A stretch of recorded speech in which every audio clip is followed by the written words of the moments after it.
of that 10th National Assembly, and we will be taking a look at every issue having to do with that. I won't be doing the conversation alone. Two gentlemen will be joining me. Mr. Adegbero Adebanjo is a media specialist and a public affairs commentator. Thank you so much for joining me on State of the State. Thank you for having me on your program. Also with me on the program is another political analyst, Mr. Lotabo Soawe. It's nice to have you on the program. Thank you so much. Now let's set the ball rolling.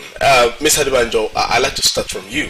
If you take a look at the way and manner the 10th National Assembly will be configured, looking at the outcome of the National Assembly election, it's a given that the All Progressive Congress APC is having the majority in the House, and naturally would be expected to form the leadership of the House, at least from the permutation and calculation from the political arena. But the way and manner the zoning issue is going, don't you foresee a problem eventually, especially with the way and manner many are antagonizing the zoning arrangement? I think that there is a misconception from the beginning. Okay.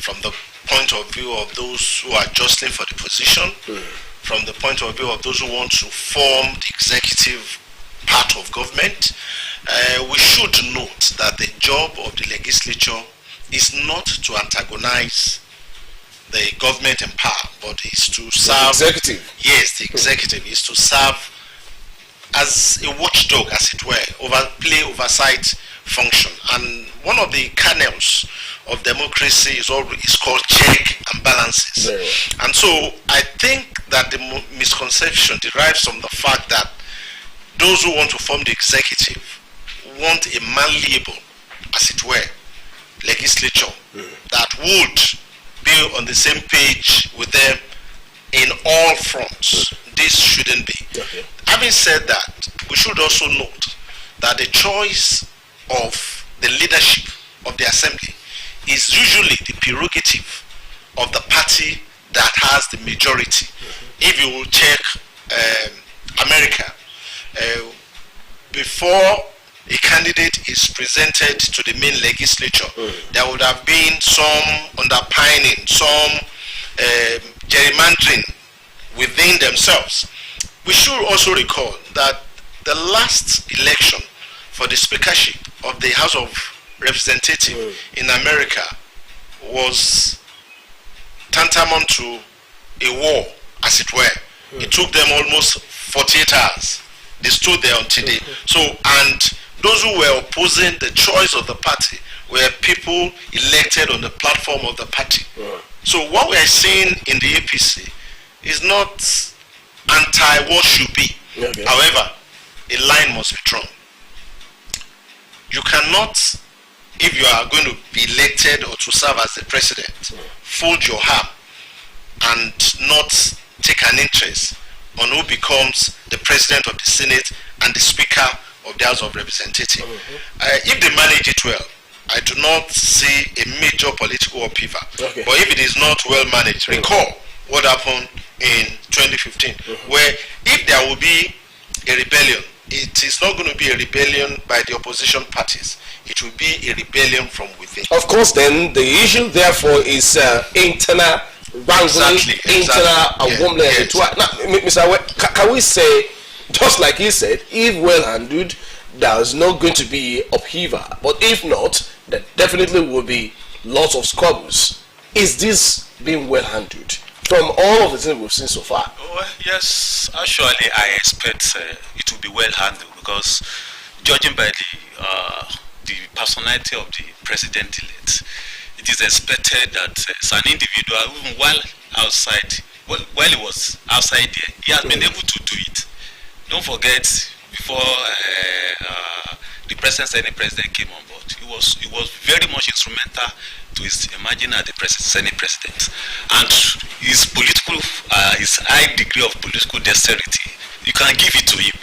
And you might want to ask why the need for all this.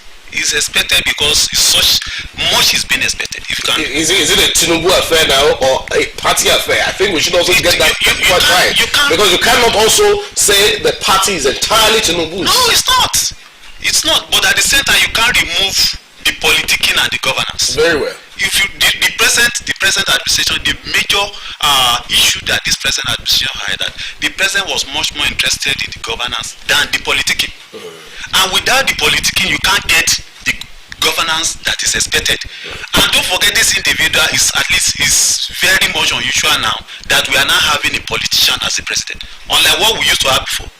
That maybe perhaps somebody have to support the cause. He maneuvered himself to this height that he is presently. And so that you can't take it away from him. The incoming National Assembly should expect some measures of overlapping from him, because much is being expected for him. Nobody will charge the National Assembly for any maladministration on the part of the president. They will mention the president's name. He has not done it well. So yes, he knows the honor is rightly on him to deliver the dividend of democracy to the people. So he has to take the issue right, take the horn by the bull by the horn. So that's just the situation. So you can't, as regard the issue of upriver, no, I don't expect such. I don't. Why then do you think the national leadership of the All Progressives Congress are now charging about you? Look, you have to get there on time so that what happened, the Saraki drama will not repeat itself. What Nigerians should also note is that there is a major milestone with the election of incoming president. Okay. You see, in the last 20 or maybe 15 years, the governors, both old and new, have tried to assert themselves. For the first time in the history of Nigeria, we'll have an incoming former governor, an incoming incoming vice president who is also a former governor, and then an incoming would be Senate president who is also a former governor. So it's more than what people are saying on the surface. The governors, both old and new, they want to assert themselves. So the emergence of Akpabio, and even the person who was angling to get the party's nod, even from the southeast, Orji Uzokalo, is also a former governor. So what would happen is that the governors, whether we like it or not, are the leaders of the party in the states. Most people you see who have won and have become senators elect and now House of Reps elect got there by virtue of the governors playing a key role. So when you see it from that perspective, I do not see a major paper. And like I said, it is only, one of the governors recently sounded a note of warning. Not that he needed to, but he had to tell them that, okay, even if you wanted to have it this way, you will need to be consulted. And that is what Akpabio is now doing. He was in Lagos, so and typically and deliberately he's also going first to the governors. So what he's telling the governors is very obvious. Call your... When we put the concern that there must also be the need to let the House, in this case the National Assembly, take its own leadership said to you, its own hands, and also determine who leads. I've said to you at the beginning that even in the United States of America, of course, your point was well made. My question is, where then comes the independence of the legislature? Politics is about the rule of the majority. Very well. The minority would have its way. Yes. Of course, at the end of the day, all what you see in the open are determined behind closed doors, as it were. So what the party is trying to do is that we don't want an open rebellion. If you have some disagreement with our choice, come inside, let us know. You see, I think on Tuesday, the president of the US was on international tour. He ran back home. Why? Because there was some building rebellion in the assembly, in the Congress. So, like he said, only a president who doesn't know his onions, or an incoming president who doesn't know his onions, would allow somebody to superintend the legislature who does not share his own vision. Even in the choice, for the US, the president of the Senate technically is an ally of the president because he is the deputy, is the vice president. So the only fight they fight in the US is about who heads the House of Representatives. So for this president, the incoming president, his way is smoothed by the fact that the person he has chosen is a former governor, or the person, let me not say the party caucus is a former governor. So, and that is why that person is now making the rounds of governors. All you need to do is, if for instance I'm the governor of Ogun State, out of 3 senators, my governor helps me to call 2 of them, and I am able to get 2 in 36 or whatever. So, and he also has to do some bridge building and then go to the other parties. Don't forget that if there is an internal rebellion and the rebels, in quotes, collude with the opposition in PDP, in Labour Party, the APC's position will become untenable.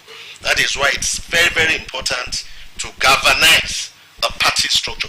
Invariably, what I'm saying is that the party determines who gets what, and then what is then done on the floor on the day of the promulgation of the 10th Assembly will be the position of the party being actualized. Do you really think, Mr. Webb, that the APC is having the right standing, as it were now, with the Nigerian people, and won't that also translate into what will transpire at the 10th National Assembly? He just talked about alliances and alignment and realignment of forces. Aren't you seeing that happening? Yes. That we therefore want to upstage the calculation of the APC in this regard? No, not at all, because we just had the election, and if willingly the electorate have chosen to return the APC as being the majority in the Senate, the rep as well, and equally the president-elect in the executive, is to tell you that no, the APC still enjoy a good measure of goodwill on the part of the populace. So you don't take that away from them. So I don't expect a situation where the interest of the people will be disemphasized. Interest of the people. Of the people. Well, that's the crux of the matter. Yes. Mr. Adebanjo, the other time was talking about, of course, the party, the executive and the legislature must not be at daggers drawn, but there must be what you use a particular word, watchdog. Yes, now, oversight. If there will be that effectiveness in serving as watchdog of the executive, one of the problems that we've been battling with in Nigeria since return to democracy, you will agree with me, has been the problem of rubber stamp legislatures, which has also been having its effect on our national development and so on and so forth. Are you not thinking that still might be the thing that will play out in the 10th National Assembly?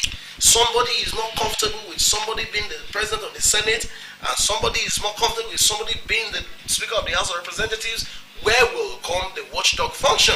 You see, basically, an individual defines himself when it gets to a place. And we should also note that we should also note that for the first time, we have a growing interest of the people in the affairs of those who govern us. When I talk about those who govern, including the legislatures, and you should also know that for the first time, there is not that amount or that kind of overwhelming majority. So this time around, it will be very difficult to have an assembly that is in quote rubber stamp. We have very vibrant opposition in the making, and I understand from what we know, from what we read, from what we are able to pick, that there is a growing rapprochement between the 2 other parties. Not as coming together in alliance, but in ensuring that when we get there, this is what we need to do. And then, for the first time, we also have some new faces who, I believe, may not go the way of the party when it comes to items of legislation, when it runs counter to the people. You see, the major problem we have is that some of us don't call our representatives to order. We don't ask them.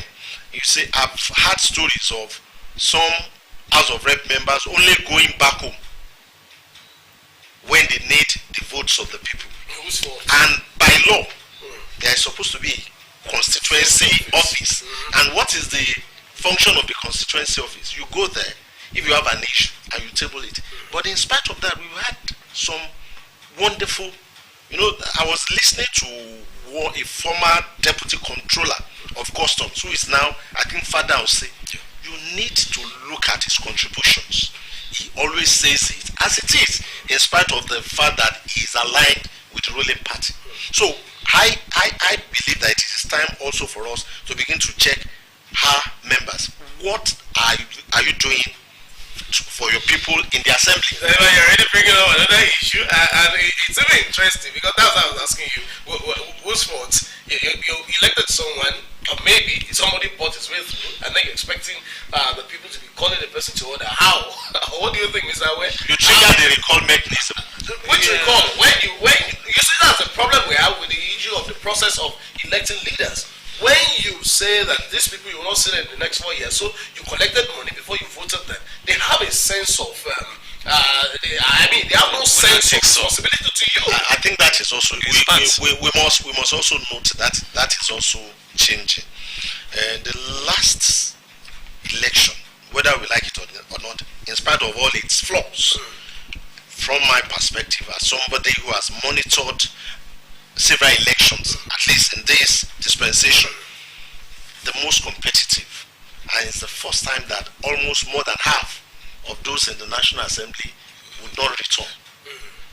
So we're seeing a situation where there is an increased awareness on the part of the people, and so if the legislators also note that if they don't do well, in the US we've had people who have served in the legislature for 50 years, for 30 years. Why?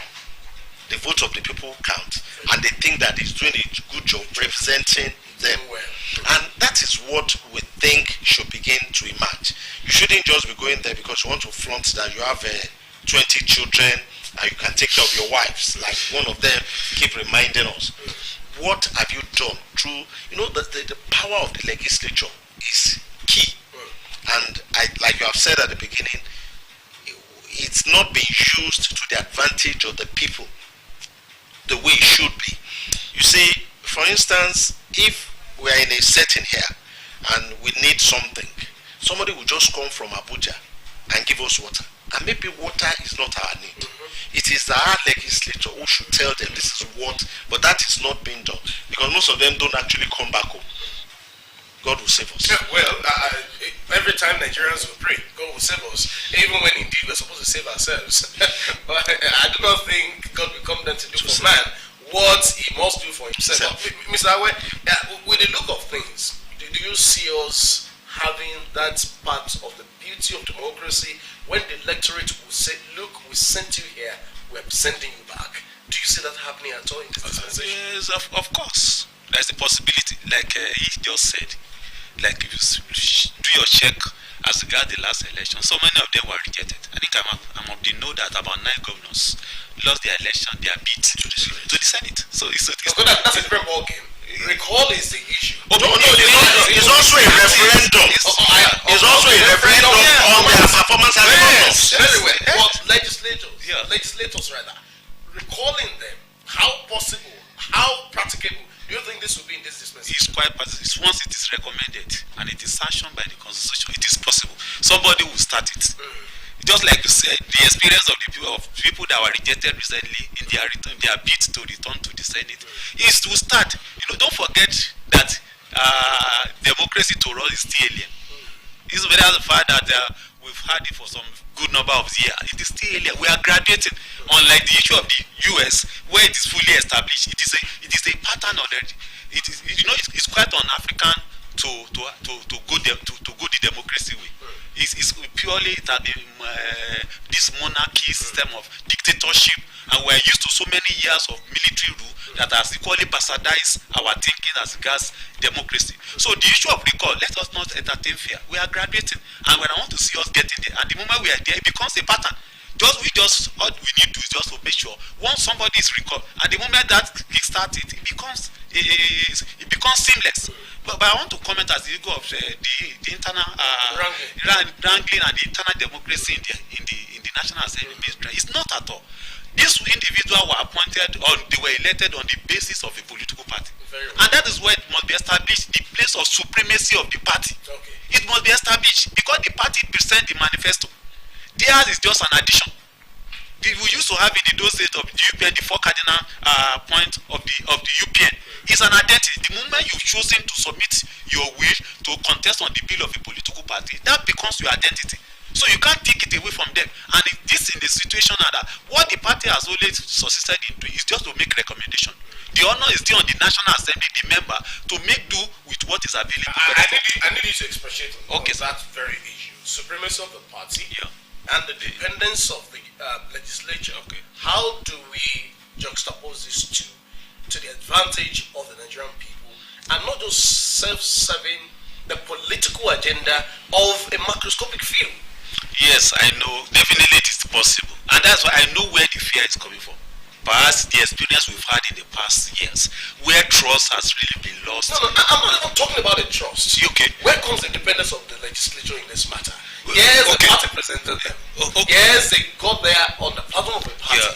But once they get there, they're Yeah. no longer just members of the political Yes. party, The but representative representative of the people. they just regard the bill that just been passed into law, the autonomy of the legislator. Very well. Now they have the autonomy. As regards, it used to be the issue of the executive giving them money, and who dictate it, who was the piper dictate it to. It's not going to be the same ball game entirely any longer, because they don't have the autonomy. Even at the state level, they have the autonomy. The legislator now had an autonomy, and that gives them the leverage to decide what on this. As I'm correct without you to say that they have the Let me make this this time is a law. It's a law. Yeah. Practically speaking. let That's me what make I'm this saying. let me make this Please go. intervention. You see, if we talk about constitutional democracy, it came from somewhere. Very You see, by convention, it is an aberration in the United States of America for a party who is not in the majority to even bring out a candidate for the leadership of that legislature. It's an aberration of the House of Rep. So it's given that if your party, just to buttress what he's saying, that if your party is in the majority, the other party, the Republican, for instance, the Republican, when the Democrats were in the majority, Nancy Pelosi was nominated by our party. Yes. But the job, de facto, by law, by convention, she will be the speaker.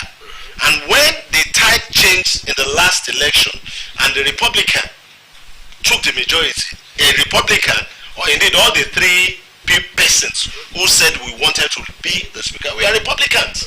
And so the House will not go out of, conventions at times overrides law in some respects. So being the source, a Yes. source of law anyway. So, I mean, for them it will be unthinkable for a Democrat to have said, I want to be elected as the speaker when the party. So, democracy, the basis of democracy is the rule of the majority.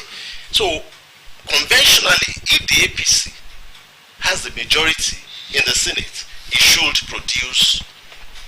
It's because we're still trying to learn the ropes, as it were, in spite of over 24 years of since 1999. So it then now behoves on, I'm talking about now responding to your question about the place of the people. It now behoves on the persons who form the legislature to look beyond party affiliation when matters of national interest and good governance are at play. So, and that is, But as far as leadership issue is concerned, it's a party affair.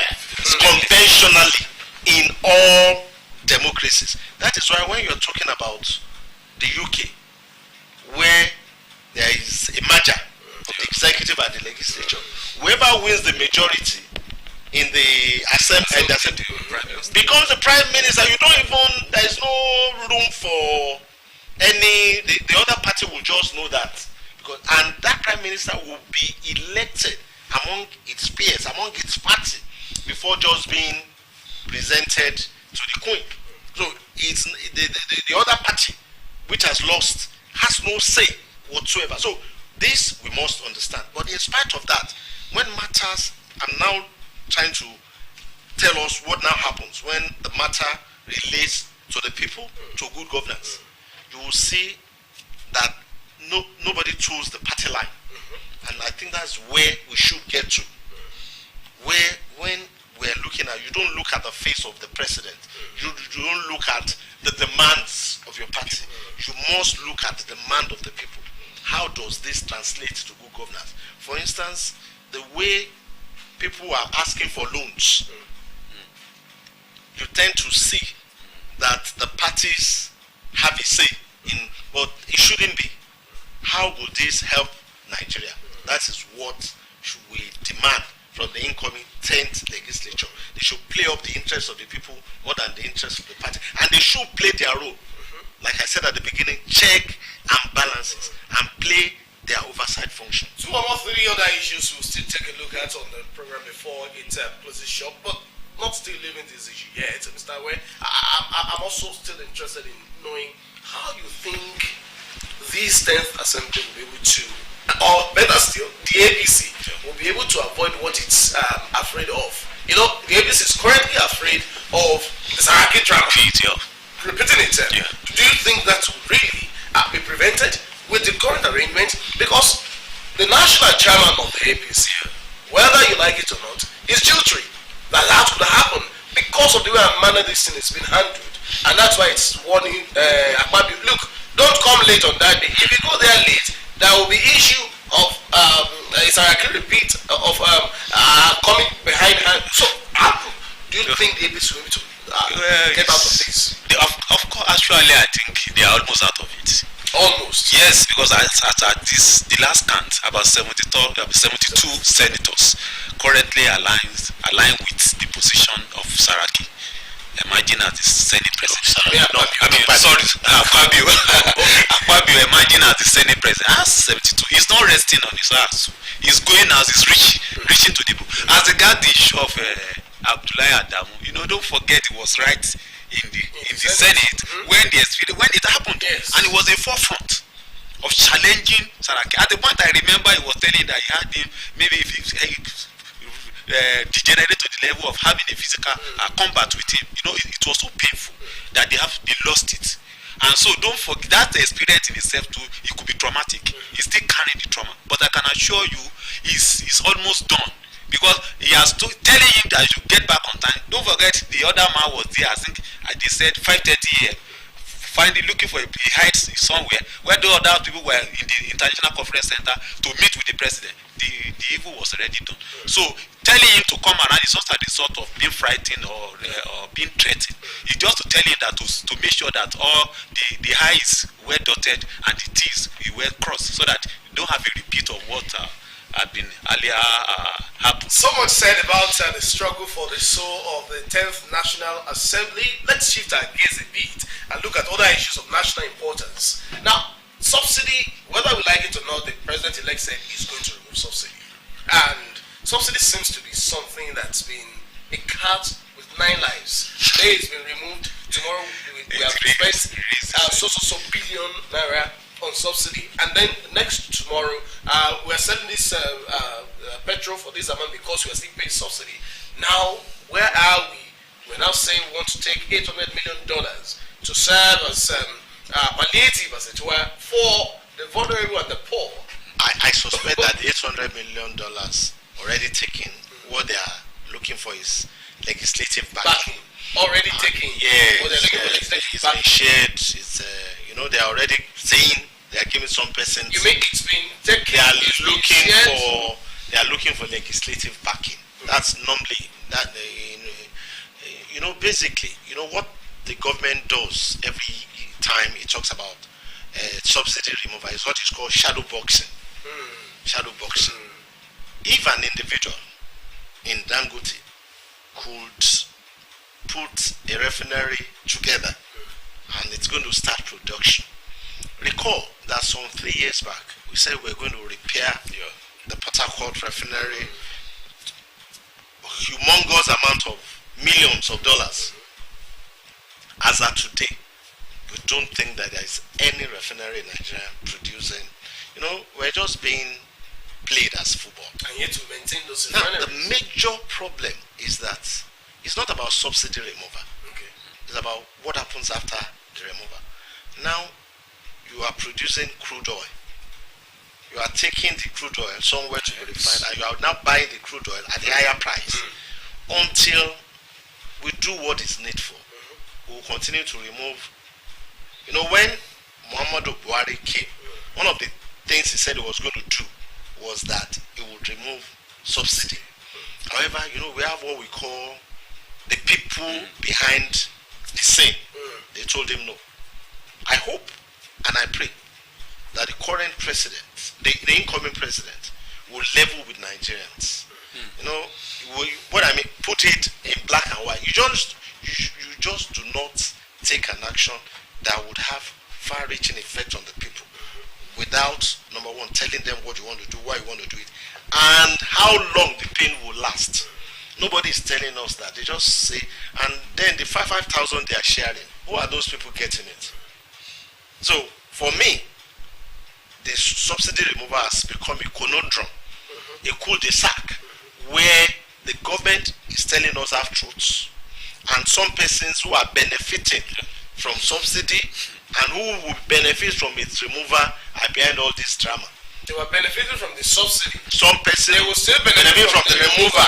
And so Nigerians are now we are the receiving them. That's why I'm saying that they are doing shadow boxing and are playing us as football. For me, until you start refining your crude at home, and Nigerians begin to, permit me to use this Yoruba aphorism. Àwa ọmọ ẹlẹ́ran à ń jẹ igun when it comes to crude oil production. The children of the meat seller. Yes, they are eating just bones. That is even if they have. In some instances they don't, because in some parts of Nigeria they are still buying fuel at 320 today. And so, they also have what they call bridging. There is a lot of shady deals surrounding the matter of petrol. Now, for instance, in the other time they did the redesigning of the NNPC logo and structure. They spent so much money, yet it has not translated into effectiveness. So for me, the incoming president should level with us. It's not just about I'm going to remove. What are you removing? Why should we really need $800 million as palliative when $800 million we have a whole lot to do in what I call it now, repairing our refineries? Let me also say this to you. You see, when you check what they are using $800 million for, you would also discover that administrative, this, that, I will not say more than that, would take a large chunk of it. Because they are saying that those who will be distributing the money, for instance, invariably what it translates into, if you are going to distribute about ₦1 billion, you take about maybe 400 million to cover administrative expenses. So I don't understand who does that.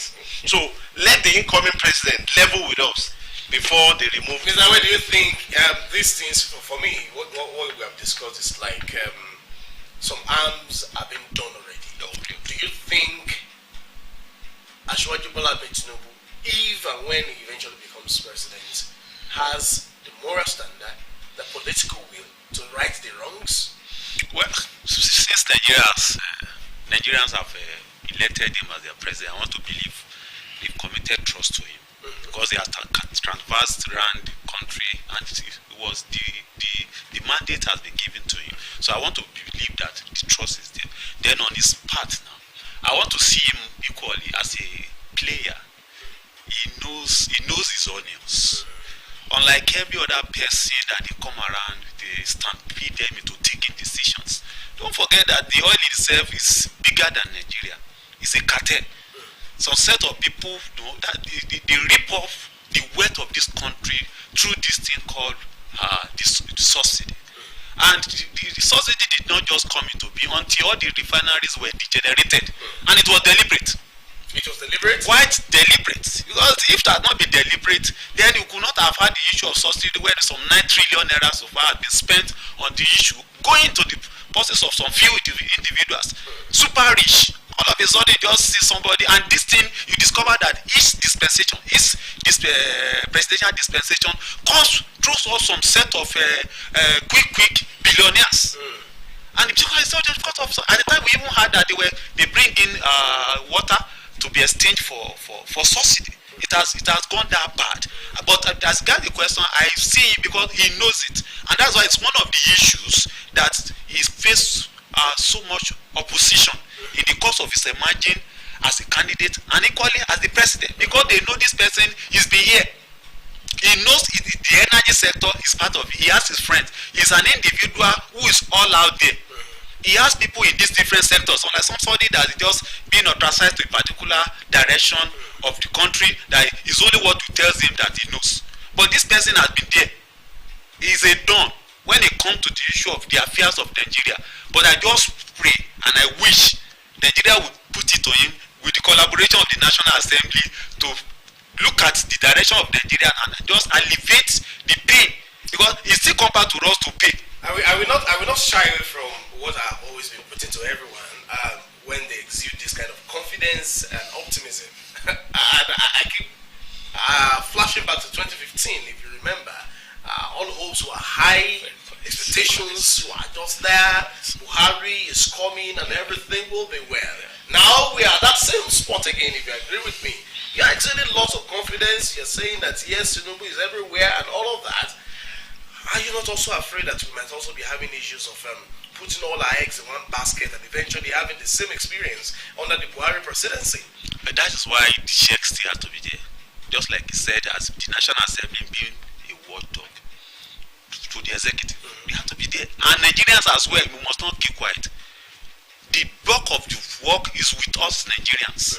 Oftentimes, we rather pursue primordial interests over the national interest, so that it's my uncle. Once my uncle takes care of me, everything is done.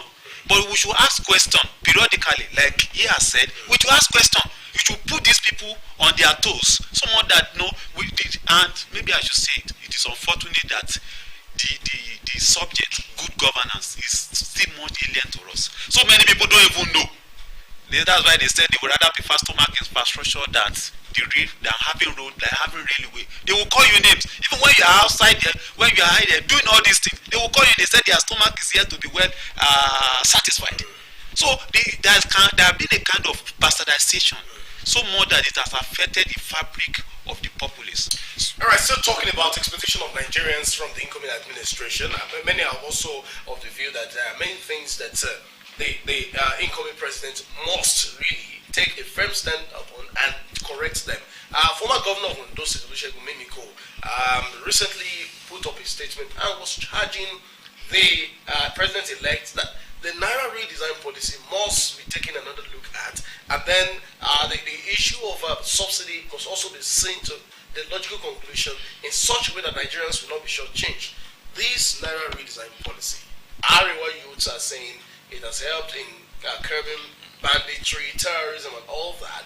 But as it were, if you have the opportunity of recommending to the president-elect, or when he eventually becomes the president, do you think there should be a rewind, or do you think it should be seen to the conclusion by the end of the year? The question you would ask is, where are the new Naira? So from all indications, it is more political than economic. More political than economic. We need to just level. Therefore, business. We need to just level with ourselves. It's more political than, if it were not, we would by now be seeing more of the new Naira and less of the old Naira.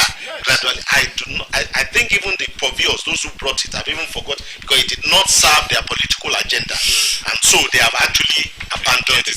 So what the incoming president should do is to look at it holistically and see what can be done to either continue with the old order or do a merger. And then, but for me, the number one major thing that the new president should do is to restore hope. The major agenda of all presidents is to restore. Why are our youth living? When you talk about the Japan syndrome, it's not for lack of power or economic issues. It's because most of them have lost hope in the polity. And you see, the reward system in Nigeria is WAPS. Somebody who calls himself something, within minutes he becomes a multimillionaire. Somebody who's gone through all the levels of university education can't get a job. So, and the former president Olusegun Obasanjo keeps saying something and nobody's paying him attention. The moment you don't take care of the youth, you are in danger of extinction, because they are the bridge between the old and the new.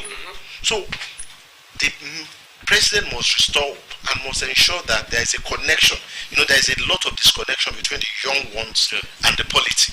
He must ensure that is his first major job, to ensure that he restores hope that I'm a Nigerian, I have hope of a better tomorrow. So what those people living are chasing, the Japa generation, they are chasing hope. They are chasing a tomorrow that looks brighter on the other side. But I want to assure you that you see, we have so much potential in our youths. But if you give them the level playing ground and you connect them with the scheme of things, Nigeria will be the greatest, the real giant of Africa, not the phantom giant of Africa. How can this hope be really restored in the face of medical tourism and in the face of unabated traveling? That is his job. By the leaders. That is his job. That's why he's been elected. And that is why I have my own optimism is guided. Okay. I'm not too... Your optimism is guided. Guided. Oh, okay, I like to see... I think that's the point. I like to see him do what he says he wants to do. So, and that is what the youths are also... If you want to... You cannot... For instance, they were saying that they will stop doctors from traveling. Wow. That's one of the most laughable legislation I've ever seen in my life. If you stop me from living via Nigeria, I go via Ghana. You can only stop me from living if you provide what I need that will make me stay. You cannot, for instance, some person says, they don't respect me, I'm the husband of the house, my wife does not respect. You cannot decree respect. You hand it there what you do. So for us to respect Tinubu, for us to respect his administration, to believe in his administration, he must restore and he must show us that all those things he's saying he wants to do, there should be the doing aspect of it. Not just not just mouthing it. Okay, before we leave this aspect, we also need to talk about the state of affairs in our state, Ondo State. Just a few hours ago, I think less than 24 hours now, the federal government approved Port Ondo, and honestly speaking, it was created with so much fanfare, very great joy, hope, and optimism that yes, it will now revamp the economy of the state. Do you really think that will happen in any time soon? Yes, of course, because it is the southern part, of course, to a great and large extent. That's where the wealth of the state lies, and opening up such an environment, is a way of recreating the state at large. Primarily, they said now Ondo State is an civil service oriented state, and that to a large extent has affected our economy. The nearness of the southern part to Lagos is good, Don't forget, presently Ogun State enjoys such privilege. Opportunity because of the transition of so many of those things. The OTA, it has helped in development of TAR and some close by state. The neighbor to Lagos State. I remember in the time of Fashola, they have to come that just like it was in Lagos, they were begging the person in Ogun to just give them such opportunity too. So it will help us. And don't forget that with Ondo State, I think we have the longest coastline. So once it's opened up, and don't forget presently Lekki Port is already operational. So that in itself helps a lot in translating Ondo State to a worthy state. Now, Mr. Ibanjo, the current administration, that's the Akeredolu administration, prides itself as changing narrative from what Mr. Wells discussed just now, the civil service mentality, the civil service oriented state, to a more industrialized state. If you take close look at what's been happening a few years down the line, is this administration really serious about industrializing the state? Will this advent of deep seaport aid the drive to industrialize? I think in terms of opening up the state, the administration has done fairly well. We know what's happening on the Osrc corridor, and you see, when you talk about the fall of the dollars, of the naira against it, people don't know. If you don't manufacture things, if there are no industrial growth, if there are no capital development, your naira will continue to fall. So what Ondo State government is doing is very good. It's an economic agenda that must be supported by all. Because if that port becomes operational, even before becoming operational, in the process of it's being constructed, whether we like it or you cannot bring all the construction workers from whoever is your foreign partners. They must be from that locality. And the moment you begin to give people opportunity for employment, things will continue to get better. So I think that this is the way to go, and I believe that what the government is building should be supported by us, so that Ondo State could also begin to enjoy what Lagos and Ogun State is enjoying in terms of foreign direct investments. Mr. Adebanjo Adebera, thank you so much for your time on the program. It's been really enriching, engaging engagement, really taking close look at these issues having to do with the state of affairs of the Nigerian state. Mr. Odotomosawe, I must thank you most sincerely for your time on the program. Everyone, it's been great having you join us on the program today. It returns next week, God willing, when we'll be taking another look at very sensitive issues in the affairs of the Nigerian state. I am Sunday Kolawole. Please enjoy the rest of the day.